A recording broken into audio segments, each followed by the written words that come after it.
Hola, hoy vamos a hablar de derecho constitucional.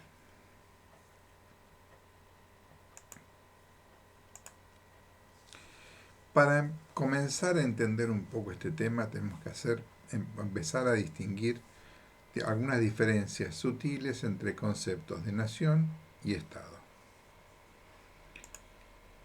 Cuando hablamos de nación, fundamentalmente estamos hablando de una comunidad de personas que tienen alguna historia común, algún, alguna característica cultural común,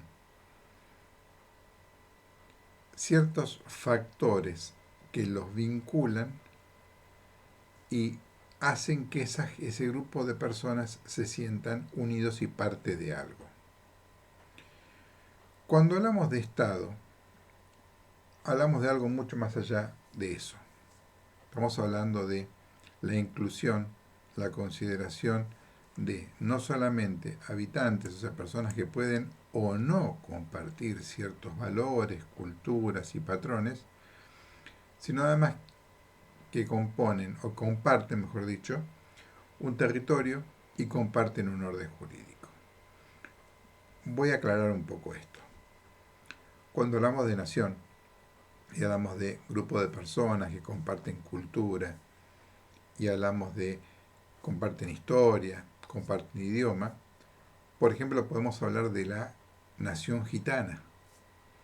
Son personas que comparten una historia, una forma de vestir, una forma de hablar, ciertos valores, ciertos patrones de conducta. Estas personas justamente son ciudadanas, son seres, personas, pero no comparten un territorio, porque están diseminados por todo el mundo, y no tienen un orden jurídico particular. Algo similar pasó con la nación judía hasta que se creó el Estado de Israel. Cuando hablamos justamente del Estado de Israel es porque aparece la figura de los habitantes, que habitantes había gente en esa nación judía, pero les surgió, apareció de una manera el territorio, que es el Estado del actual país llamado Israel, que tiene a su vez un orden jurídico. Entonces, cuando hablamos de nación, hablamos de grupo de personas que comparten valores, algunos elementos culturales, pueden compartir idioma, pero carece la nación de territorio y de orden jurídico. Cuando hablamos de Estado, estamos hablando de la suma de estos tres factores. Bien, cuando hablamos de derecho constitucional, estamos hablando de la rama del derecho público. O sea, ustedes han visto en la clasificación de derecho, tenemos derecho privado y público.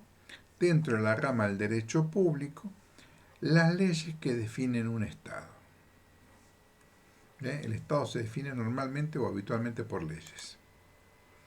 En la mayoría de los países se trata de un documento único, habitualmente denominado Constitución.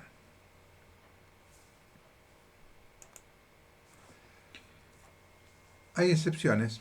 Hay países que no tienen constitución. Canadá, Israel, Nueva Zelanda y Reino Unido. Estas excepciones, como les dije en la primera clase, en derecho hay generalidades y excepciones. Estas son las excepciones. Son países que no tienen constitución y son países, son estados legalmente organizados que existen y son totalmente reconocidos por la comunidad mundial. Simplemente tienen un ordenamiento jurídico un poco distinto. Es habitual decir que la Constitución es la ley suprema. Es importante esto, es algo supremo. ¿Y qué quiere decir esto? ¿Qué significa que sea la Constitución una ley suprema? Existe, esto fue creado hace ya algunos años por una persona denominada Kelsen, una pirámide de ordenamiento jurídico de los diferentes estados. Esta es la pirámide del ordenamiento jurídico de Argentina, donde para nosotros actualmente, en el tope de la pirámide tenemos a la Constitución Nacional y, porque nuestra Constitución Nacional así lo dice, aquellos tratados referidos a derechos humanos a los cuales el país haya adherido. Hoy por hoy son 11. ¿Qué quiere decir este ordenamiento jurídico donde la Constitución está en el tope? ¿Qué quiere decir con esto que es la ley suprema? La ley suprema está acá arriba, está acá encima, y ninguna ley por debajo puede alterarla, dañarla, afectarla, modificarla. Entonces, la ley suprema implica esto, que no puede haber nada por debajo que la pueda afectar. ¿Qué tenemos debajo? Tratados internacionales, a los cuales el país haya adherido, leyes nacionales, constituciones provinciales, leyes provinciales, sentencias de tribunales, etc. O sea, ir mucho más allá de esto no tendría sentido a los efectos de esta clase. Entonces, el hecho de que la Constitución Nacional sea la ley suprema es que implica que ninguna ley por debajo puede alterarla o afectarla. ¿Qué pasa si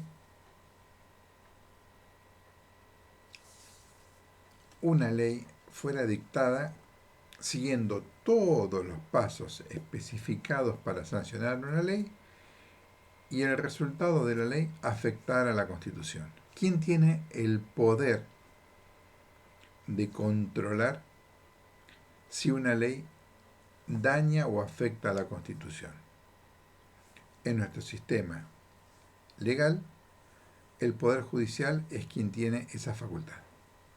Es el Poder Judicial quien va a determinar si una ley o algún tipo de norma es constitucional o va en contra de la Constitución, afectando ese principio de ley suprema. Un poquito de historia.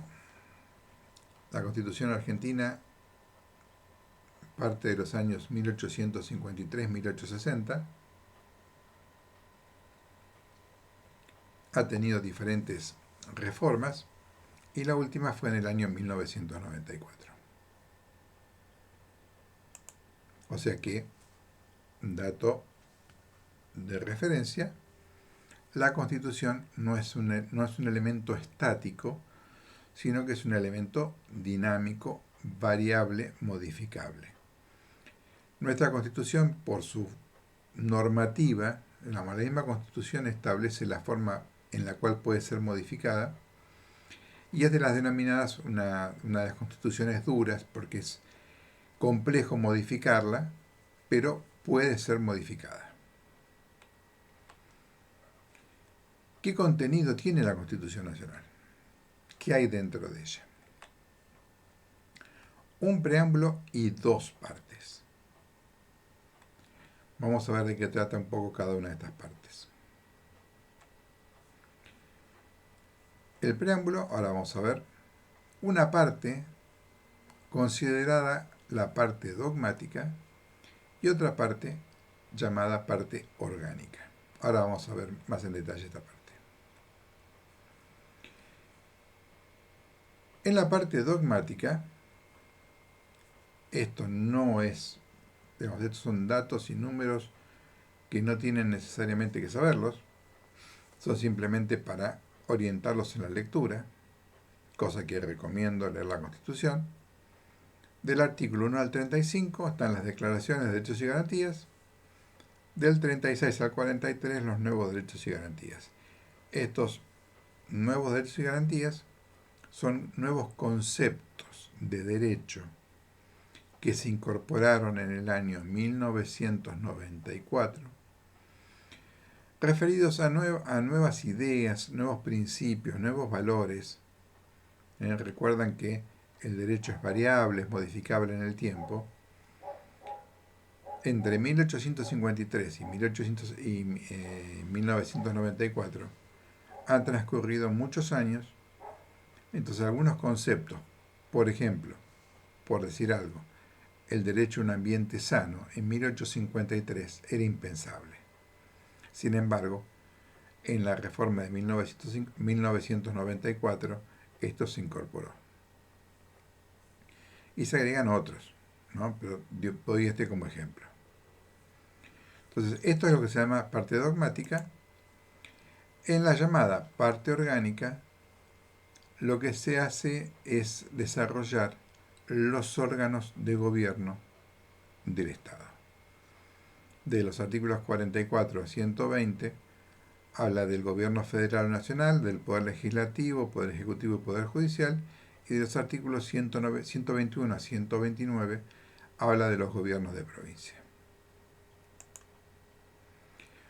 Volviendo a, estamos hablando de preámbulo y dos partes.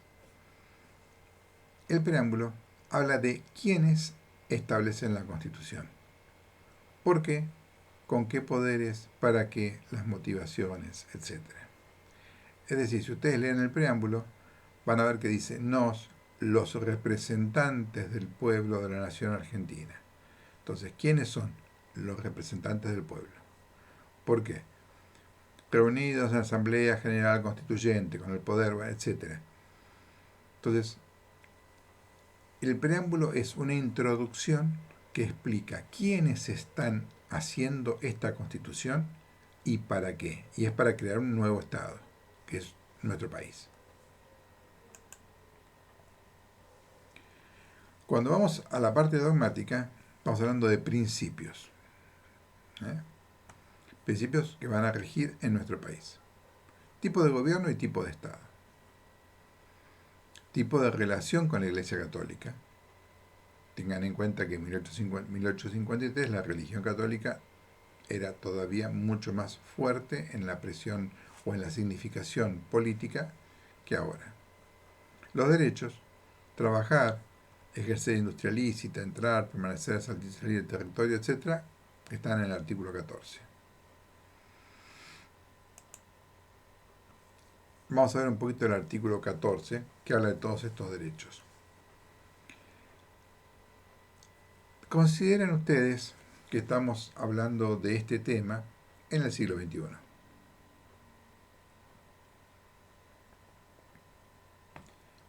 Piensen que en 1853 algunos conceptos legales, algunos conceptos de derecho, no eran tan elaborados como ahora. Así como les dije hace un rato, temas como el del medio ambiente no figuraban, otros temas tampoco figuraban. Acá habla, en el artículo 14, todos los habitantes de la nación. Acá, la palabra nación funciona como concepto de Estado, como sinónimo de Estado. Todavía ese concepto de esa diferenciación entre nación y Estado no estaba tan en la ciencia del derecho tan desarrollada. Y dice, gozan de los siguientes derechos conforme a las leyes que reglamenten su ejercicio. Trabajar y ejercer toda industria lícita, navegar y comerciar, peticionar a las autoridades, entrar, permanecer y transitar, salir del territorio argentino, bueno, etc. Estos son los derechos que gozan las personas y destaco esta expresión. La misma Constitución, si bien dice que todos los habitantes gozan de esos derechos, los van a gozar conforme a leyes que reglamenten el ejercicio. O sea, van a poder trabajar ¿cómo? Según la ley que reglamente el trabajo. Van a poder navegar según la ley que reglamente la navegación. Van a poder comerciar según la ley que reglamente el comercio, etcétera, etcétera, etcétera. Entonces, los derechos no son ilimitados. los derechos se pueden ejercer de acuerdo a leyes que reglamenten el ejercicio. Es algo importante que tengan todos en claro. Ningún derecho es totalmente ilimitado.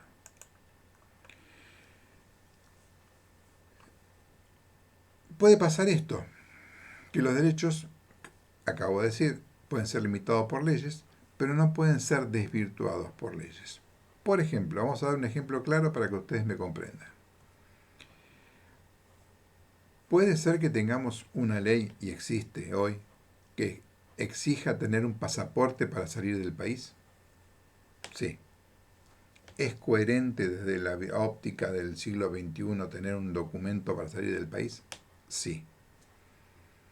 Entonces, que haya una norma que diga todos pueden salir del país, pero para salir del país hay que tener un pasaporte, ¿es coherente? Es coherente. Ahora, si yo les digo que el arancel para obtener ese pasaporte son 3 millones de pesos, ¿quién tiene esa suma para poder obtener el pasaporte?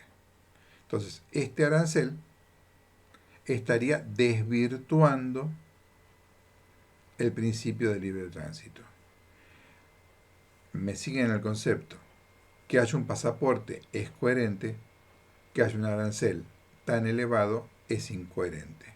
Y esto está afectando un derecho de libre tránsito de entrada y salida del país, lo cual sería anticonstitucional. ¿Qué organismo, qué órgano del Estado vigilaría que esto no pase? El Poder Judicial sería quien tendría que decir que este arancel de 3 millones de pesos es anticonstitucional. Bien, les decía, Argentina en 1853-60 fue la redacción de la Constitución, la última reforma en 1994. En 1994 se incorporan los nuevos derechos y garantías. A ver, vamos acá a usar algunas palabras específicas. El derecho lo tenemos que definir, y son esas palabras que no hay muchos sinónimos en el sentido especial, como prerrogativas de las personas que habitan en suelo argentino.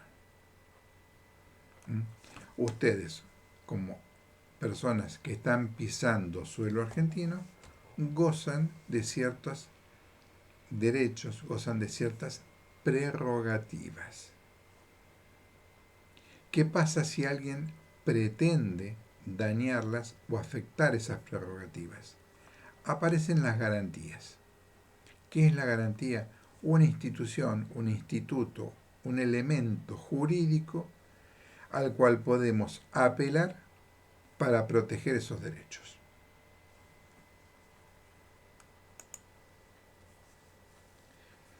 Dentro de los nuevos derechos se han incorporado derechos del consumidor. Fíjense que en 1853 pensar al derecho del consumidor no era algo,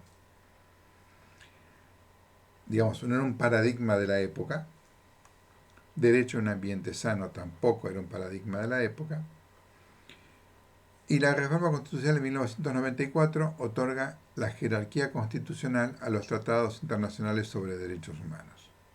Eso que les mostré hace un rato en la pirámide de Kelsen, donde obtienen rango constitucional la Constitución y tratados internacionales sobre derechos humanos. No todos los tratados internacionales, solo los referidos a derechos humanos.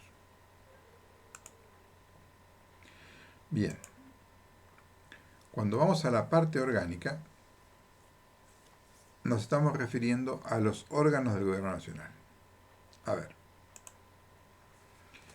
Si vamos al artículo primero de la Constitución, dice que la Nación Argentina adopta para su gobierno la forma representativa, republicana, federal. Nuevamente, acá está usado o empleado la palabra o la expresión nación como sinónimo de Estado. Ténganlo presente, acá no se refiere a la nación como todo, digamos, solamente al efecto cultural, sino en todo el sentido complejo que les decía de Estado, que era habitantes, territorio y orden jurídico, que era el orden jurídico lo está estableciendo esta Constitución. Una palabra interesante que dice el artículo primero es la palabra adopta. ¿Por qué es interesante? Porque cuando estamos hablando de que se adopta algo, quiere decir que ese algo ya es preexistente, es una idea, un concepto que ya existía. ¿Qué es el concepto que ya existe? La forma representativa republicana federal. ¿Dónde teníamos antecedentes nosotros de este tipo? En la Constitución americana, Constitución de Estados Unidos de América. ¿Por qué representativa? ¿Por qué republicana? ¿Y por qué federal?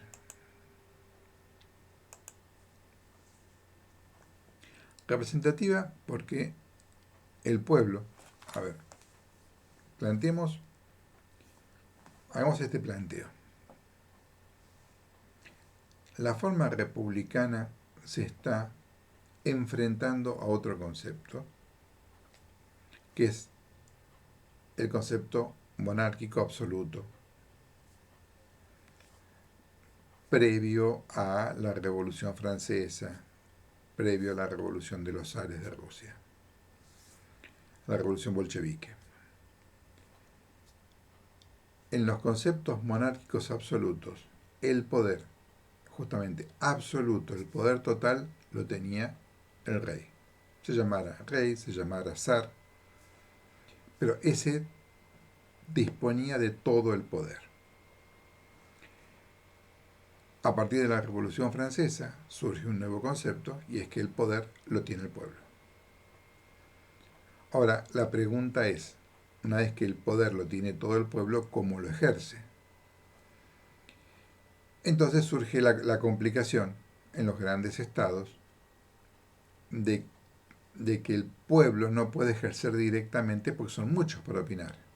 Entonces el pueblo delega su poder en representantes.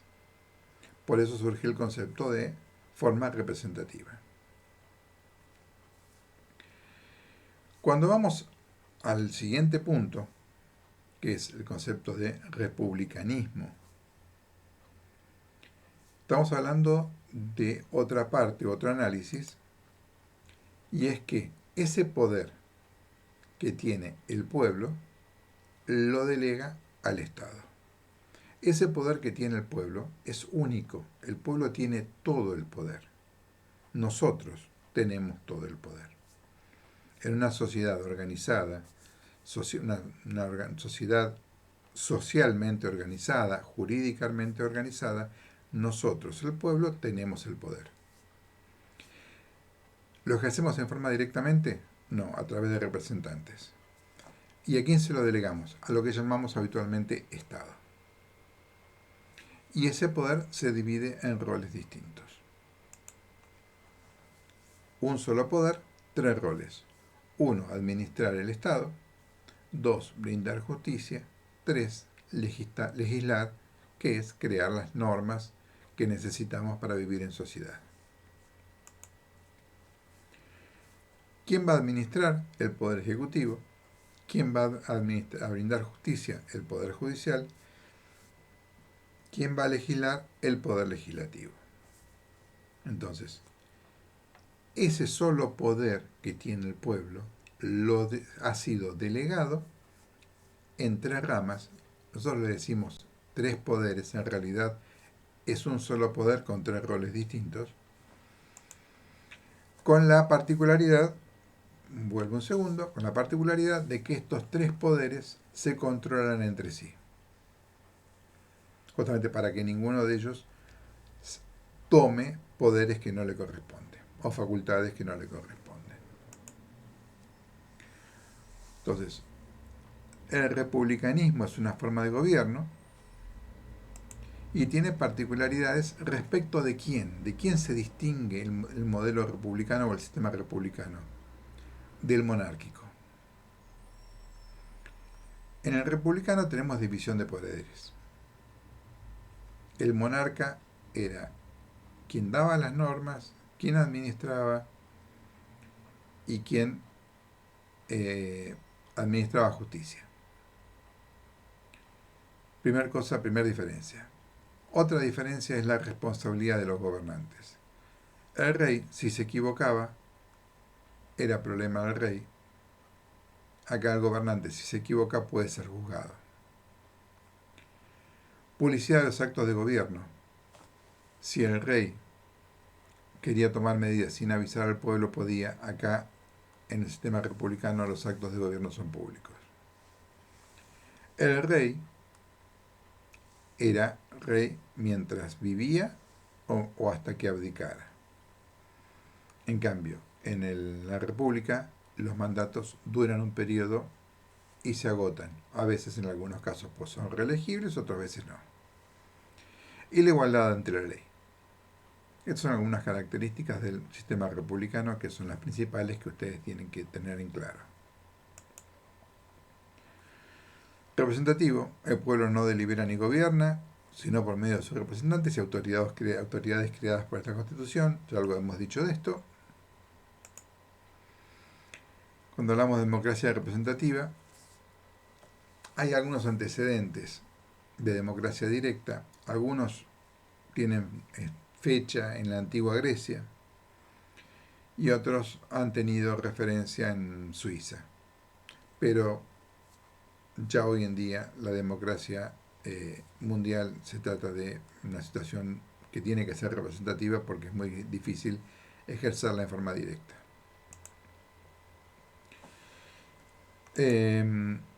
Tenemos algunos antecedentes y nuestra Constitución prevé algunos casos algunos ejemplos o situaciones de lo que se llama democracia semidirecta.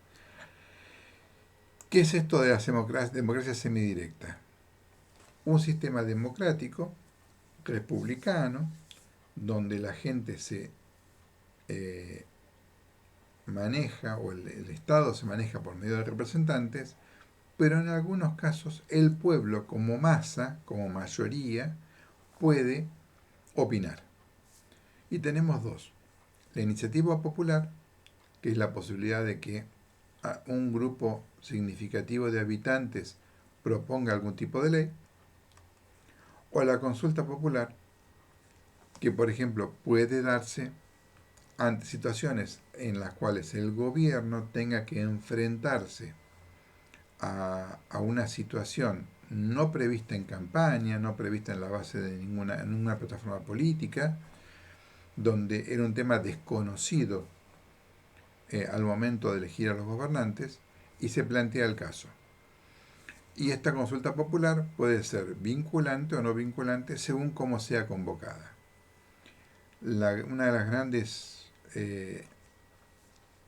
consultas populares previas a la Constitución del 94, y es un antecedente para que esto surgiera, fue referida al conflicto del Canal de Beagle entre Argentina y Chile, donde la consulta popular, que tuvo que ser no vinculante porque no estaba previsto en la Constitución, que el pueblo pudiera opinar y la opinión ser obligadora, que obligara al pueblo, al gobierno a adoptar la decisión esta, inventé dos palabras, obligante y no sé, pero bueno, ustedes creo que han entendido el concepto. La palabra es vinculante. En ese año, en ese momento, en 1986-7 por ahí,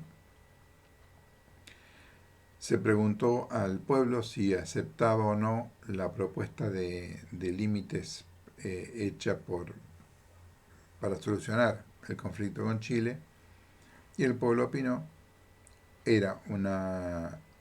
Fue un voto no vinculante, pero que el gobierno de ese momento lo tomó como tal y lo dio por válido. Bien, cuando hablamos de Estado federal, ya estamos hablando de algo distinto.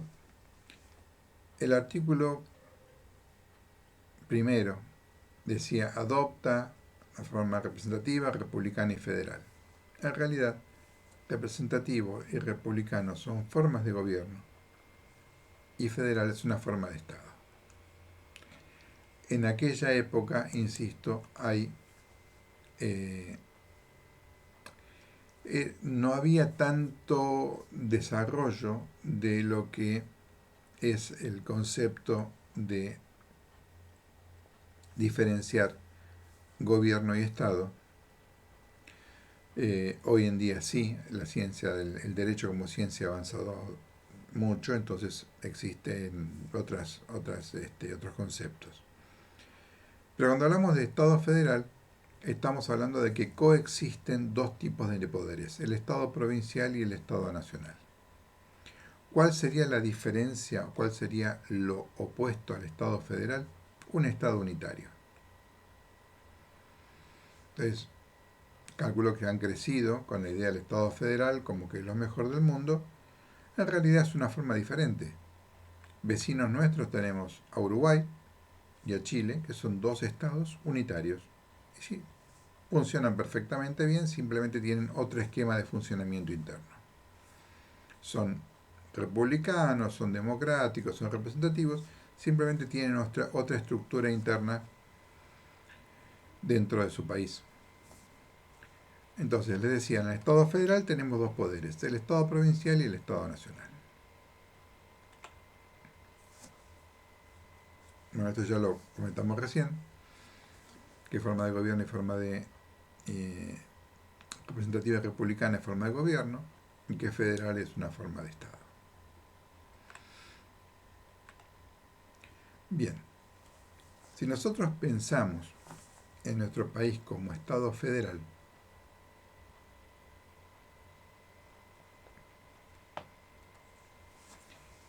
tenemos que pensar que en la historia argentina, en su desarrollo, en su evolución, luego de la caída del virreinato, comenzaron a desarrollarse diferentes estructuras de gobierno, estructuras de poder a nivel, llamémosle, provincial. Existían poderes locales. Esas provincias primitivas, empezaron a funcionar como estados independientes. Esas provincias son las que finalmente deciden, a través de la Constitución, aglutinarse y fundar un Estado nuevo que se llamó República Argentina. Esas provincias tenían muchos poderes. Les comento algunos. Tenían, por ejemplo, ejércitos propios. Tenían moneda propia. Tenían aduanas entre estados, o sea, aduanas entre provincias. Tenían policías, tenían escuelas, tenían hospitales. Cuando esas provincias deciden conformar el Estado argentino, deciden delegar algunas de sus facultades como Estado al Estado Nacional. Esos son los que llamamos poderes delegados, aquellos que las provincias, como entidades jurídicas preexistentes, le delegaron a la nación. Son estos, cuando ojalá repitan la lectura de esto, la visión de esto, si la paciencia les da, acuñaban moneda, ejércitos, etc. Los poderes delegados están claramente explicitados en la Constitución. Y la misma Constitución dice que todos aquellos poderes no delegados, las provincias se lo reservan para sí. A ver, ¿qué delegaron las provincias a la nación? Armar ejércitos. Es decir, aquellas provincias que tenían ejércitos propios renunciaron a ellos para decidir que hubiera solamente un ejército nacional. Las aduanas que había entre provincias desaparecieron para que apareciera una sola aduana entre el Estado Nacional y los países extranjeros. acuñar monedas. Nosotros recientemente tuvimos el caso, por ejemplo, de los patacones y de muchas llamadas cuasimonedas que se imprimieron en las provincias. ¿Y por qué cuasimonedas? Porque en realidad no eran monedas, porque en realidad eran bonos, pero tenían un formato de billete que circuló libremente. Las relaciones exteriores. Antes cada estado provincial tenía sus vínculos y sus relaciones internacionales en el extranjero. Eso fue delegado a la nación, entonces tenemos solamente un ministro de Relaciones Exteriores y tenemos embajadas nacionales en cada país. Tenemos poderes delegados y poderes, entonces, los delegados están totalmente detallados en la Constitución. Son esos y nada más que esos. Los reservados son todos los no delegados, o sea, todo aquello que no fue expresamente delegado por las provincias se denomina que es un poder reservado de las provincias. Tenemos como tercer caso poderes concurrentes. ¿Qué es esto? Son poderes que no fueron delegados, pero tampoco fueron reservados por las provincias. ¿Cuáles tenemos acá? Por ejemplo, policía. Tenemos una policía nacional y policías provinciales. Tenemos en salud hospitales nacionales, hospitales provinciales. En educación, universidades nacionales, universidades provinciales. Escuelas nacionales, escuelas provinciales. Acá concurren tanto nación como provincia a cumplir las mismas tareas.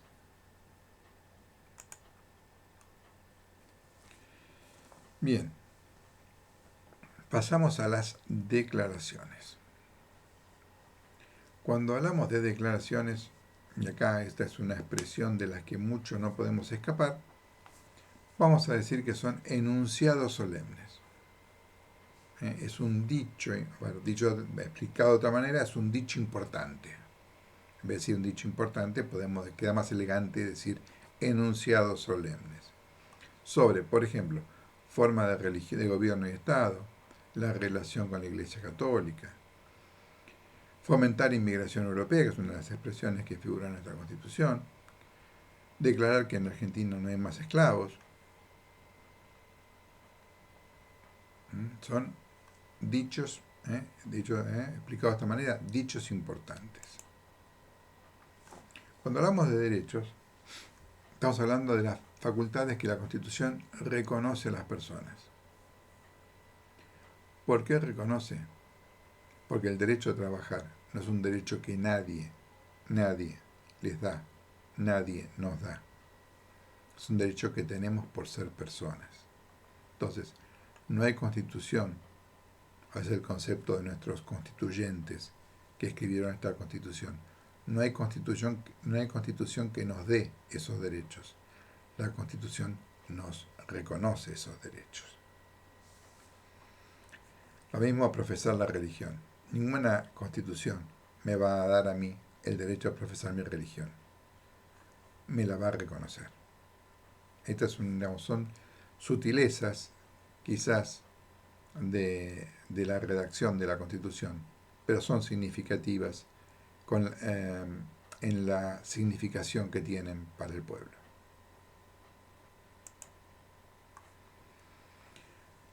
Si hemos aclarado bien el concepto de derechos, que los derechos los tenemos y la Constitución nos reconoce esos derechos, ¿cómo nos va a proteger? O sea, ¿qué sistema hay para proteger nuestros derechos en caso de que alguien pretenda violarlos? El mecanismo para proteger esos derechos se denomina garantía. Es el mecanismo que va a proteger los derechos constitucionales. Las garantías siempre se van a tramitar ante el Poder Judicial.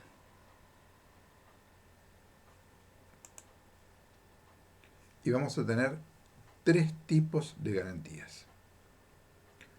Una se denomina habeas corpus, que protege, ustedes vimos anteriormente, después que terminen de ver y escuchar esta charla, se van a poner intensamente a leer la Constitución y van a leer todos los derechos que tenemos, todos los derechos que nombra la Constitución, y de todos esos derechos, el de la libre circulación, de entrar y salir por el país, transitar libremente por el país, ese derecho está protegido por una garantía que se denomina habeas corpus.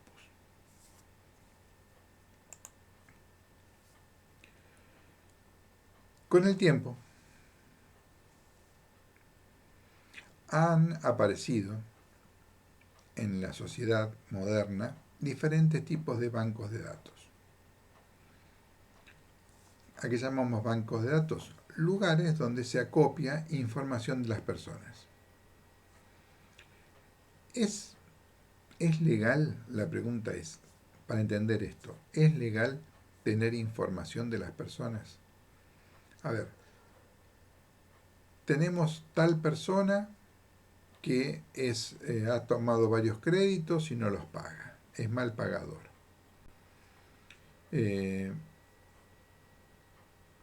Va a pedir un crédito más. ¿Es adecuado que esa entidad a quien va a pedirle más dinero tenga un sitio donde fijarse si esta persona es buena o mala pagadora? Y no está mal, porque es un intercambio de información que va a proteger en este caso al que va a prestar ese dinero o va a entregar o va a vender un bien a crédito. Ahora, es un dato bueno saber si alguien es bueno o mal pagador. Ahora, ¿importa saber si esa persona tiene tal o cual religión o tal o cual tipo de sexualidad? No. Esos son lo que se llama habitualmente datos íntimos. Entonces, el habeas data es una garantía constitucional que lo que va a proteger es datos íntimos de la persona, no todos los datos íntimos de la persona que no tienen digamos, que no tienen significación con ningún tipo de actividad normal. Dentro de estos datos íntimos figuran la parte sexual, la religión, las ideologías políticas. Estos son datos que no cambian y no afectan en ningún tipo de actividad comercial. Entonces, el habeas data va a proteger que una persona pueda ser expuesta en datos íntimos. Bien. ¿Cómo funciona esto? Primera cosa es que ustedes tienen acceso, tienen derecho a pedir a los bancos de datos a que les exhiban cuál es la información que de ellos tienen, que de ustedes tienen, y en caso de que ustedes encuentren que existe algún dato que no es cierto o que es íntimo, pedir que se corrija o que se elimine de ese banco de datos. Y esto lo van a hacer de manera judicial.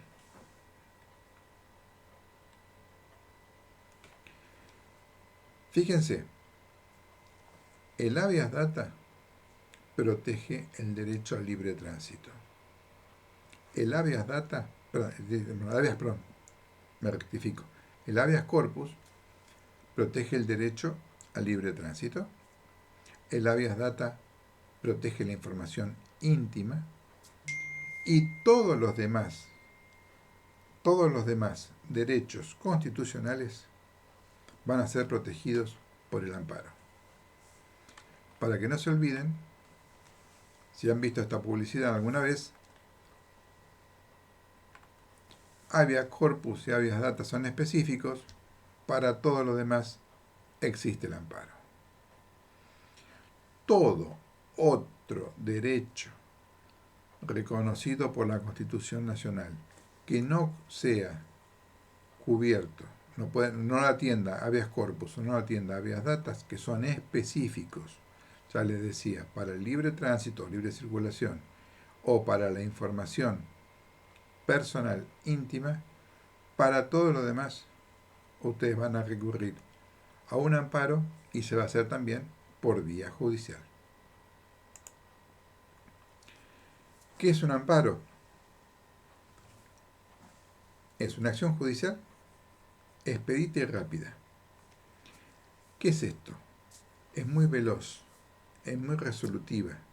Rápidamente, el juez va a resolver en prácticamente 24 o 48 horas una solución a este tema. ¿Para qué? Para el caso de que en forma actual o inminente alguien lesione, restrinja, altere, amenace derechos y garantías reconocidos por esta Constitución. ¿Mm? Acá, ¿por qué en forma actual o inminente? Vamos a hacer una referencia respecto al habeas corpus. Ustedes son detenidos sin causa o razón alguna. Están circulando por la calle, son detenidos, son llevados sin motivo, detenidos por la policía, por ejemplo. Ustedes no saben por qué están detenidos, están demorados, pero no los sueltan, pero tampoco les dicen por qué están demorados. Entonces ahí es donde funciona, por ejemplo, el habeas corpus. Ahí ya, en ese caso, ya se lesionó, ya hubo lesión. Ahora, imagínense esta situación. Ustedes están en la casa de un amigo, están en algún lugar y llegan 4 patrulleros a su domicilio buscándolos. 4 patrulleros, fuertemente cargados de personal policial. Al rato y les avisan, a ver, alguien de la familia les avisa por teléfono, che, te está buscando la policía. De pronto, desde la casa del novio o novia, che, acá tuvieron otros 4 patrulleros buscándote. Y así en diversos lugares. Te dicen, bueno, a ver, acá, ¿ya me llevaron detenido? No. Ahora, me están buscando. Entonces acá están amenazando que va a suceder algo. Pueden presentar un habeas corpus preventivo antes que esto suceda. ¿Entienden? Entonces puede ser que sea en forma actual o inminente, o sea, actual ya pasó o inminente está por pasar. Bien. El amparo, bueno, el amparo va a funcionar siempre que no exista un medio judicial más idóneo, ¿no? Hay algunos casos de algunas situaciones en las cuales hay algunas figuras que resuelven algunos temas en forma específica sin que se tenga que apelar a un amparo. Bien, el amparo lo tiene desarrollado en el artículo 43. No quiero hacer mucho más largo hoy la clase. Léanlo. ¿Cómo va a ser el proceso del amparo? Está establecido en el Código Procesal de cada jurisdicción, o sea, de cada provincia. Continuando con lo que era la Constitución, hablando de los gobiernos de provincia, si ustedes se fijaron, eran muy cortos los gobiernos de provincia. Todos los artículos, muy cortos la cantidad de artículos que se referían a los gobiernos de provincia. ¿Por qué? Porque en un Estado federal cada provincia es autónoma y puede generar sus propias normas. Sí, les da algunas pautas que hablan de las legislaturas provinciales y dentro de lo que es, por ejemplo, la autonomía, diferentes provincias, o sea, ustedes si recuerdan haber estudiado en el secundario la Constitución y la forma de gobierno, a nivel nacional saben que tenemos un Congreso bicameral. Es decir, hay dos cámaras, Cámara de Senadores y Cámara de Diputados. Siguiendo ese modelo bicameral, algunas provincias, 8, Buenos Aires, Catamarca, Corrientes, Entre Ríos, Mendoza, Salta, San Luis, Santa Fe, tienen gobiernos, tienen órgano legislativo bicameral. Pero hay otros, que son la mayoría, tienen poder legislativo unicameral. O sea, tienen una sola cámara. Y esto es totalmente válido en un Estado federal. Bien, por hoy hemos paseado por el derecho constitucional y quedamos en contacto para la siguiente clase. Gracias.